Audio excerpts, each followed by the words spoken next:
Good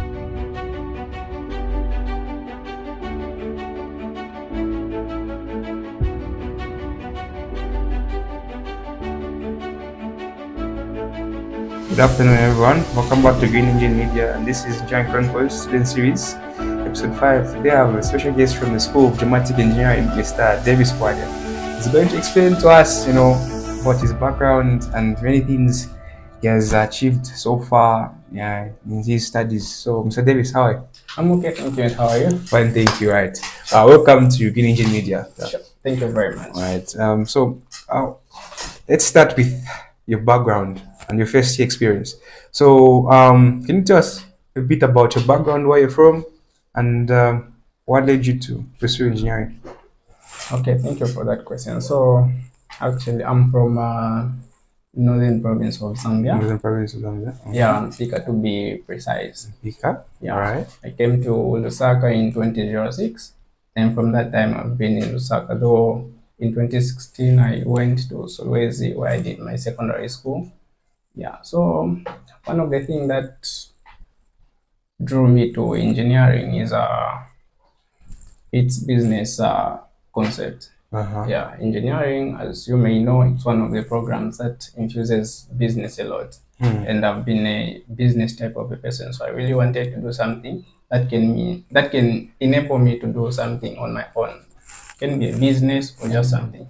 Sure. All right. So you said from Pika, came to Lusaka, Solwezi. What led to that transition from Lusaka to Solwezi? Okay, so Lusaka to Solwezi, I was a difficult child. Yeah, so I went to Solwezi with my sister as one way that I can concentrate on my academics. Yeah, my sister is a teacher. She was posted there in Solwezi. So she decided to get me so that we can go together. All right. Sure. Okay. That's nice. So how was your first year experience at Unza? Well, my first year experience was kind of a mixed up. It was okay, but I also had some couple of challenges, such as adapting to the school. As you know, when you just come to university, life is a bit different with the life we had from high school. Yeah, in high school. Yeah. So adapting to the environment, I also had some bit of academic issues. I didn't find where to stay. Yeah. And also school stuff, school pressure, basically. Yeah, as you may be aware, first year can be challenging. Yeah. Right. So from before you came here at Unza, you're at Solwezi, right? I came back from Solwezi. That was in 2021. Just after writing my grade 12 in 2020, I came back to Lusaka because this is where my home is actually. All right. So if you compare high school to university life, university, how is it? Just were there any similarities, or because you said everyone has problems of adapting at first, but why is it that during, let's say, maybe the first months of you being in school, it felt a bit difficult? Is it because maybe in high school there, the way things were done is quite different from the way university is? What do you think? Yeah, everything basically is different, especially from us who are in day schools. People who are in boardings, maybe it's a bit similar, but as we are in day school, things were a little bit different. Starting from survival, like you have to cook for yourself, you have to cut up for yourself. You're in boarding school, right? No, I was in boarding school. I see. In day school. That's why there was a big transition. Big transition, I see. Yeah. Right. That makes sense. That makes perfect sense, huh? Right. So, what motivated you in second year, right? Let's say this year, mostly engineers major in third year. Yeah. So, what motivated you to change your career aspirations from mechanical engineering to geomatics engineering? Oh, okay. Right. So what made me to think of changing is the demand for geomatic engineers in the country as at the moment. Yeah, when I was coming to Unza, I honestly didn't know about geomatic engineering, just like many of the people. Yeah. But when I came here, I learned of it, looked at its job opportunities, and it's really something that I thought I could fuse in my business skills. Yeah, so I thought that would be better. Another thing that motivated me is having an opportunity to share a room with Jedediah. Yeah, he's actually the first person to graduate with a distinction under the School of Geomatics. From Geomatics? Yes, from the time Unza was born. Yeah. So you're staying with this person last year? I stayed with him in second year. He was in his last year. Last year. Yeah. Wow. So from what he was learning, the skills and everything, what he was doing, because Geomatics has, I'm seeing third years, they fellow third years, right? Some of them are doing projects here, some are going to survey land, some of them are doing ArcGIS. Yeah. True, so true. So those skills you'd see from this individual and say, all right, this is what I want to do. Yeah. So that clicked in you, no, I have to change now. I have to change. Yeah. All right, I see. So, looking back at first year, from 3 years you've been at Unza, what has been your growth curve? How much have you grown since first year? What lessons have you learned during this time period? Okay, so I would say I've grown as a person, as in I've now learned how to handle school a little bit more than it was. Yeah, I've also developed the confidence, that I'm able to talk to people effectively, unlike it was at first year. Yeah, so in that aspect, I can say I've grown as a person. You've grown as a person, right? That's really interesting. So we come back to the second part of this interview, the spiritual life. So, have you been spiritually active? Yeah, I've been spiritually active before I came here, and I've been trying to be spiritually active even when I'm still here. Yeah. Right. So you go to church? Yeah, sure. Sunday. Right. Okay. And how do you balance your spiritual practices with the way you run your businesses? Right. So we'll come back. We'll talk about the business part later after this, but I'll just try to squeeze in the business aspect and the spiritual part. How do you create the difference there, the boundary between your spiritual life, your academic life, and your business life? Okay. Yeah. So the key thing that helped me balance is just time management. I allocate time for church services. I also allocate time for my business. So I basically plan my week properly, as in knowing the time that I have to be doing my business, and also knowing the time that I have to be attending meetings and all that. Yeah. So basically, time management is the major key. It's a major balance. key. Right. Okay. So we come to the third part, business and entrepreneurship. So can you just walk us through the different businesses that you have been doing the past few years you've been at Unza? What businesses have you involved yourself in, and what inspired you to do those specific businesses here at Unza? Okay. So from the time I've been at Unza, I've done a couple of business, including Dafloyd, which everyone knows you by that name. Yeah. I personally didn't know your name was Davies Bwalya. I knew this guy is on the Dafloyd. The Dafloyd is last year. So can you just clear up that name? We're coming out to the interesting part of the interview. Continue. Yeah, so Dafloyd is not actually my real name. I'm Davies Bwalya. So Dafloyd is just one of the business that I do. So Dafloyd is past paper compilations for basically first years for now. Yeah, we are trying to also do it for other years like second year and third year. But for now, we only do for first year. So Dafloyd is past paper compilations. My real name is Davies Bwalya. So my first business basically was selling Dafloyds. Yeah. Then I later on infused in the business of selling drawing instruments. That is for people that are doing engineering, instruments, work suits. I also infused in a business of renting fridges, mobile money, and collateral-based loans. So basically, they're the business that I've been doing. And what motivated me to start each one of them? If I talk about the drawing instruments, it's the relationship that I had made with the people that were coming to do engineering. Because basically at Unza there were people that come to do engineering obviously do NS in first years. So there was already a connection. That friendship and relationship between them. Like they already knew me. Some of them must have bought Dafloyd for me, so they know me. So like coming to buy drawing instruments for me was something easy since those people already know me. So I took that as an advantage and thought of also starting drawing instruments. That's a very good business strategy. Huh? So you use your clients from first year, and then as you change the business model, you went and used the same clients of yours and started selling the new products. Yeah. Right. So this third year, those clients of yours from first year, are they still, with you as of now? Are they still buying from you? Well, some of them are still buying in the sense that sometimes drawing instruments get lost.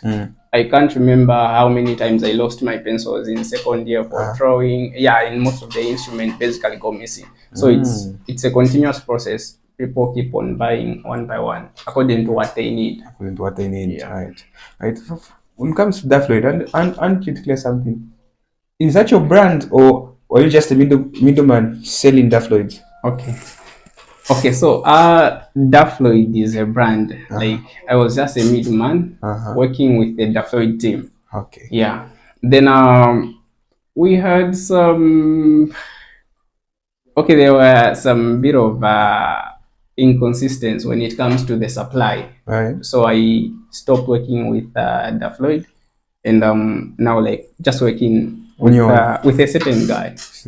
He does the same printing of past papers. He basically helps me with printing the same Dafloyds. Then but you use the brand Dafloyd on those pamphlets? No, I don't use the brand anymore. They are now called Unza Data Collectors. Now. Oh, so that's you Unza Data Collectors. That's interesting. So it was now more like a mixed up. Because I worked with Dafloyd from first year up to second year, up to second year. So third year is when I thought of doing it on my own, looking at the inconsistency when it comes to supply. So it was going to be a little bit hard to change the brand name because by then people had already known me as Dafloyd. So you're basically synonymous to the name Dafloyd. Whenever everyone sees you, it's Unza Dafloyd. Yes. So how have they adapted now to Unza Data Collectors? Well, I don't think they have adapted because they still use Dafloyd. They still call me Unza Dafloyd. I personally call you Unza Dafloyd. That's it, basically. All right. Okay. So what has been your biggest challenge that you've faced in business so far? One of the biggest challenges I faced in business is time management. Because being a student, of course, doing engineering, we all know how involving engineering is. It's very, very much involving. So trying to balance time for business, time for school has been one of my biggest challenges. Another challenge has been when it comes to selling drawing instruments, we all know that Uzes also sells those stuff. So now it's more like there's a competition there. It's more like a competition between me and them. And Uzes is Uzes, I can say it's big. I'm big myself as well, but obviously Uzes confidence. I love your confidence. So Dafloyd is a brand, but Uzes is also big. So like trying to I don't know, because of lack of better terms to use, let me call fighting for customers. I want people to buy from me. Uzes also wants them to buy from them. So it's more like a struggle. They are fighting with the people. Right. So between that competition, right? What's your value proposition? How do you make sure that the people that you have a select few of people that buy from you, and these others buy from Uzes? So how do you make sure that you attract? Because someone has a choice. I personally, if I want to work with, I have a choice to choose between Dafloyd and Uzes. But what to make me an individual choose Dafloyd instead of Uzes? Well, I use like I use a number of strategies. Among the strategies I use is pricing. Yeah, so I put my instrument at a reasonable price, usually lower than that of others, so as to just attract a certain number of people. Yeah.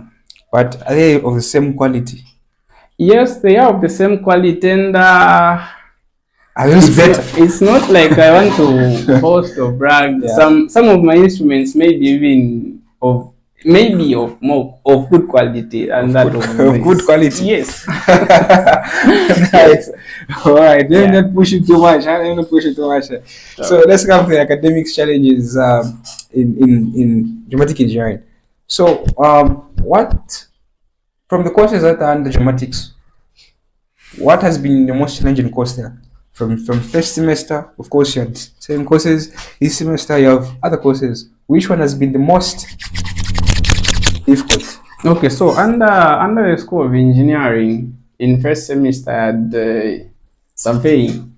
Yeah, it's one of the courses that we had in first semester. So it was one of the challenging courses that I had. Yeah. Yeah, I can say surveying at the moment. Surveying at the moment, right? Yeah. What is this semester? Do you guys have geomatic drawing? Is it civil engineering drawing? The ones you do, where you have to go when you're writing an exam, you have to go with your PC, without any headsets that you might watch it, it's a tutorial or something like that. Yeah, so you just have to be drawing. How do you find that one? Is it as difficult, or I wouldn't say difficult because things aren't difficult enough. It's just that the mentality that people have, right? So how can you rank these two between engineering, civil engineering drawing, and surveying? What makes that course? What makes surveying difficult for you as compared to civil engineering drawing? Okay. I think civil engineering drawing is something which is fun. Yeah.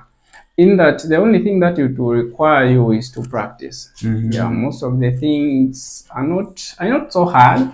Yeah, as in you're drawing using your PC and all that. It just requires a bit of practice, but it's basically something nice and enjoyable. Yeah, surveying was a little bit hard for me, as in the sense that it was just different from these other courses that I had. Yeah, it involved a lot of calculations. It's not like I don't like calculations. Obviously, as an engineer, I have to love calculations, but its concepts were just more of something that I couldn't relate to something I had learned earlier or something. Yeah. Right. So surveying had basic calculations. I thought surveying was just you going there with the what do you call that thing that you guys that equipment? I thought maybe you guys just go there, survey, and voila, you're done. Well, it's more than that actually. There are a lot of computations that have to be made. Yeah, the same points that you get. Yeah, there are a lot of things involved in that course. Yeah. Wow. Sure. Wow. Interesting. I hope second just have to watch this. Brave yourselves. For geomatics engineering, huh? Surveying, to be particular. All right. So, what course was most challenging for you last year? Last year was tough, but the most challenging course I would say mathematics. Mathematics. Yes. Right. No doubt in that one. Yeah. Right. Okay. So, how did you overcome the various academic challenges that you had for the various courses last year? Well, I had a lot of courses. Like, people that are coming to do engineering. Yeah, in second year, we usually have 8 courses. So now transitioning from having 4 courses in first year to having 8 courses, it was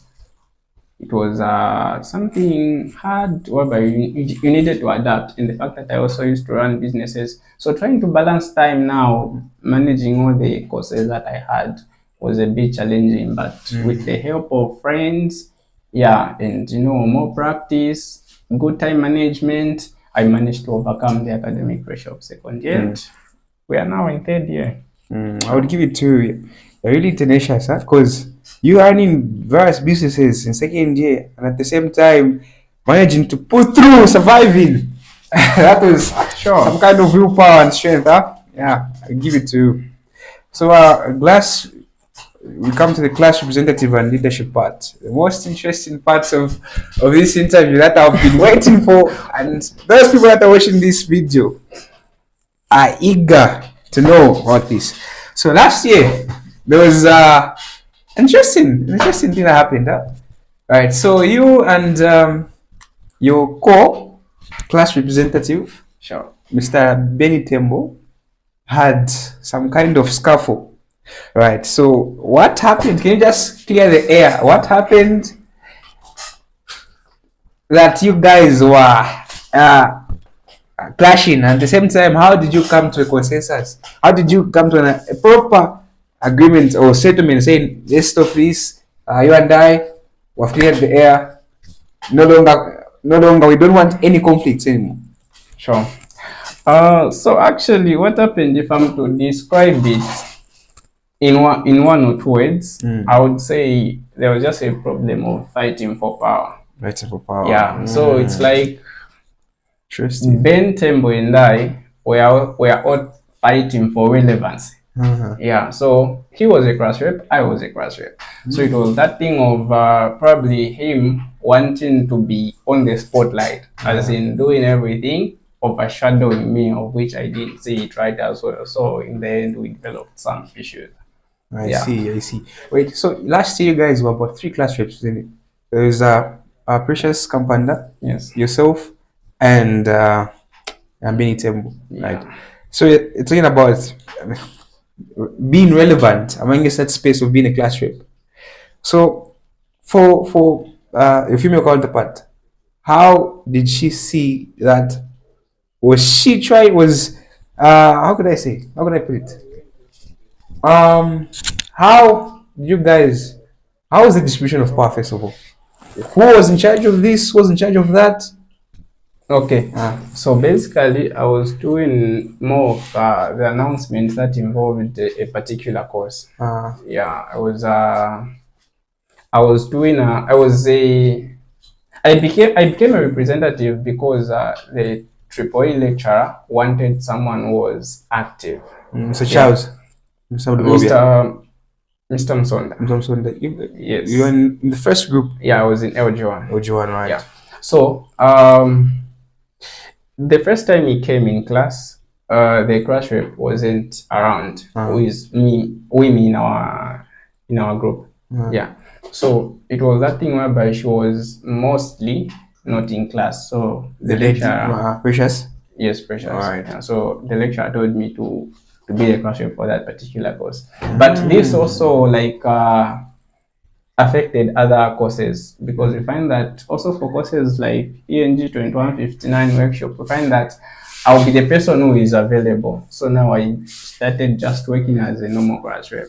Yeah, so it was now that thing of initially I was supposed to be a representative for one particular course, but I'm assuming also being a leader also to these courses, because there was no one filling the gap. Yeah, right. Basically, yeah. And now what was wrong with BT?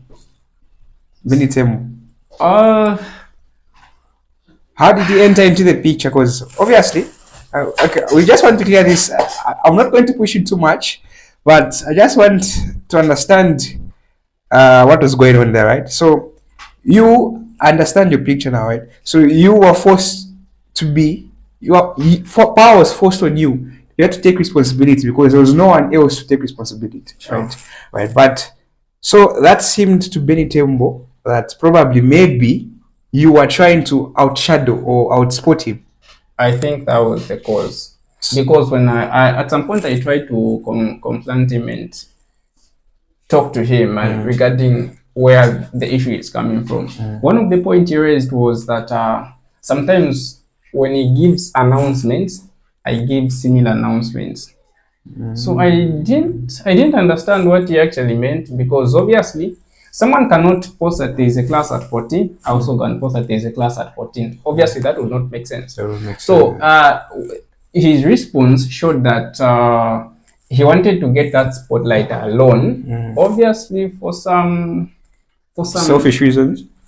Probably. let me not call them selfish reasons. Alright. Yeah, but I'm sure he had his own reasons because later I contested for this and that. So it's like he was also trying to get that spotlight so that he can come and get the support from people. So that relevance is what. Advice. All right. Yeah. Okay. No. All right. I think we've cleared that part, sir. Sure. So how did you guys come to a consensus? How did you come to an agreement to say, you and I'll do my part, you do your part, no scaffolds anymore? Okay. So basically, like I said, I confronted him. We tried to sort the issue with him, though we didn't actually come to the consensus of agreeing on one thing. Yeah, because he didn't seem to cooperate. He didn't seem to do what I requested of him. Like I wanted peace and everything to be normal, but it's like he refused. So I stopped being involved in everything that has to do with crash rep, and I even told the lecturer that appointed me, the one for Triple A, that I will no longer be a lecturer. So sorry, I don't even know why the lecturer came. I will no longer be a crash rep for now because of certain reasons. But the lecturer refused. He was like, no, I started with you, so I basically want to finish with you. So whatever you guys, whatever issue you've been having with your fellow crash rep, just leave it and just be the crash rep for my course. It's you I want. Yeah. So I took my hands off in anything that has to do with any other course apart from Triple E, since the lecturer for Triple E couldn't let me go. Then with Ben, despite trying to talk to him and all that, we didn't actually come to a good consensus, as in being in good terms and all that. But yeah, I can say on my part, I'm cool with him. We talk, we are hi, hello friends whenever we bump into each other. Yeah, so I would say we've partially resolved the issue. I wouldn't say we fully resolved the issue with him. But yeah, wherever you are, I'm cool with you, man. There's nothing. This is just we're just trying to clear the air. So it's nothing personal about this. Nothing personal. Sure. All right. So what leadership lessons have you learned from the challenges that you had as a class rep last year? Okay.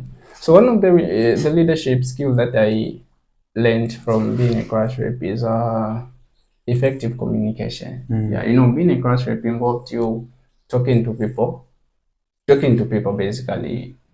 You are more like a channel passing announcements, and that. So yeah, some of the skills that I learned was effective communication, which has also helped me in business because the business that I do obviously require me to talk to people to some extent. Yeah, so I've learned good communication skills and also conflict resolution. Sure. Right. Okay. That's really interesting. That's very interesting. So regrets and achievements. So looking at your university life so far, what do you think you have achieved, and what things do you regret during this whole period of 3 years? Okay, so academic achievements, obviously being in third year is an achievement to some extent. Yeah, clearly in first year, second year, being in third year is an achievement enough. Yeah, I've also learned to have a good balance between school and other things that would be anti-school. It could be business, religious, and all that. Yeah, then business-wise, yeah, running these multiple business I've outlined is more like an achievement because I just came as Davies Bwalya. I moved from Davies Bwalya to Unza Dafloyd, from Unza Dafloyd to someone who rents fridges, from someone who rents fridges to someone who sells drawing instruments. So I think I've been growing as a person bit by bit. Sure. Do you have any regrets? Or maybe you did something that you regret doing, or regret? Do you regret any situation that you are in, or do you regret something that you did? Well, a couple of regrets could be maybe not just having a good balance of time that is between business and school that may have affected me in one or two ways. Yeah. but I don't have much regrets. I've not done a lot of bad things. I'm a good person. Good person. Nah, no. Having this conversation with you, Right. I've understood you quite a lot than I knew you Sure. to be. Yeah. So your future goals and future aspirations, right? So looking at the future, what do you see yourself in the next maybe 5 years after you're done with school? Well, I see myself in a better position than now. I see myself effectively running multiple businesses. Yeah, I also see my business to grow, the same business that I'm doing, and also encompass other businesses. So I see myself to elevate my business. Elevate yourself. Yeah. What of apart from just business wise, right? So in the geomatic engineering hemisphere here, what do you see yourself in terms of business? Do you want to go the employee part, or do you want to go the employer part, where you create jobs for your fellow youths that will come after you? What's your take on that one? Okay, on that one, I don't want to be employed. Yeah. Maybe I may work for a year or two, but afterwards, I want to do something for myself and also be able to employ other people. So I'm more an employer than an employee. Employee, right? Sure. Okay. So as we wrap up this interview, I want you to answer this in a minute. Sure. What advice do you have for fellow geomatic engineering students and the second years that are watching this that want to do geomatic engineering? What advice do you have for them? I think geomatic engineering is one of the best you can consider doing. Yeah. Because of the same fact that you don't even know it, you don't even know what it's about, is the same thing that should drive you to come and do it. Yeah, when we talk about the engineering part, the employment part, and its opportunities, since there are few geomatic engineers in the country, it's a field that needs you the most. So you are welcome, and if you have a chance to come to our school, please don't give it a second thought, just come, and it's something that you won't regret. Sure. Okay, thank you, Mr. Davies Bwalya, aka Unza Dafloyd. Thank you very much for gracing us with your presence here at Green Engine Media Studios. Thank you very much. Thanks to the team for making this a reality. Yeah. Remember to subscribe to our YouTube channel, Green Engine Media. Follow us on TikTok as well. For more updates, please, you can reach out to us if you have any suggestions at greenenginemedia24@gmail.com. Thank you very much for everything. Goodbye.